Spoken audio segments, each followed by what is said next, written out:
Imagine watching your entire world burn in front of your eyes, your home, your work, and the love of your life, all destroyed in a single night by a man who thinks he's untouchable.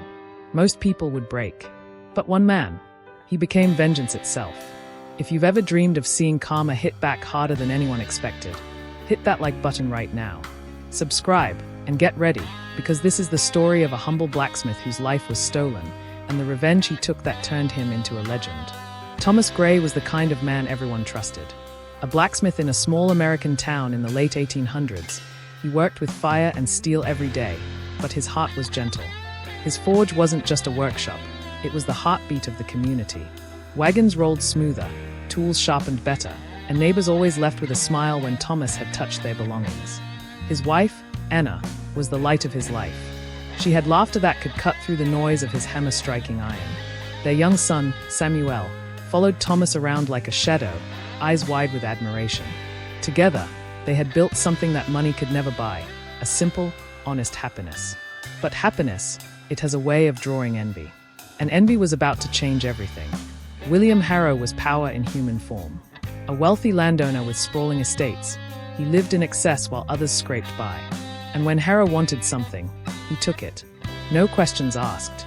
When his cold, calculating eyes landed on Thomas's land, he saw not a home, not a family's sanctuary, just another piece of property to add to his empire. When Thomas refused his offer, Harrow didn't argue. He smirked, because he already knew, in this town, money could buy silence, and power could buy the law. One stormy night, everything Thomas loved was taken from him.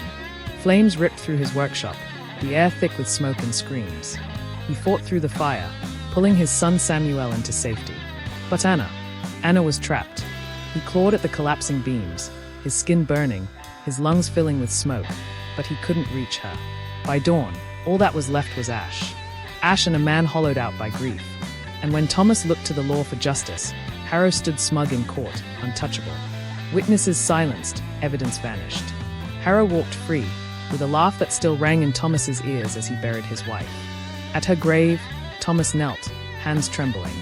His voice cracked as he whispered a vow. "I will have justice, even if it takes my last breath."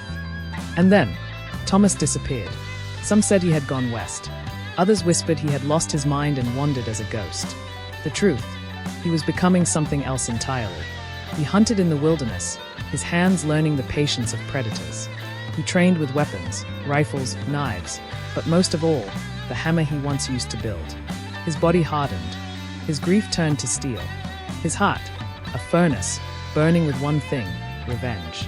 Years later, when a storm rolled over the town, so did Thomas. But he wasn't the humble blacksmith anymore. He was a shadow, and Harrow's men were the first to learn what that meant. One by one, they vanished. The first was found in the woods, his face pale with terror. The second disappeared along the old road, his wagon overturned, his body never recovered. The third, pulled from the river, his lungs full of water, eyes wide as if he'd seen death coming. The townsfolk whispered, "The blacksmith rides at night." And every whisper carried both fear and a secret thrill. Because deep down, people knew justice had Finally, Thomas walked straight into Harrow's mansion. Guards swarmed, guns raised, but none of them mattered. His presence alone froze the room. Harrow sneered, mocking him. "You're just a poor blacksmith. You can't touch me." But Thomas raised the same hammer he once used to forge tools of peace. His voice, cold as iron, cut through the silence. "This hammer built your world. Tonight, it will end it." And with one final, bone-shattering strike, Harrow's empire crumbled. When dawn broke, Harrow's mansion was nothing more than ruins. The tyrant lay defeated, his name destined to be remembered not for power, but for the way he was brought down by the man he thought powerless. And Thomas, he was gone. No one saw him leave. No one ever found him again. Some say he wandered, searching for peace. Others swear he still appears on stormy nights, punishing the wicked. But one truth remains. Sometimes, the smallest ember of justice can ignite a fire no tyrant can withstand. If this story gave you chills, smash that like button. Tell me in the comments, what's the most satisfying revenge you've ever heard of? And don't forget, subscribe for more stories where justice is served in the most unforgettable ways.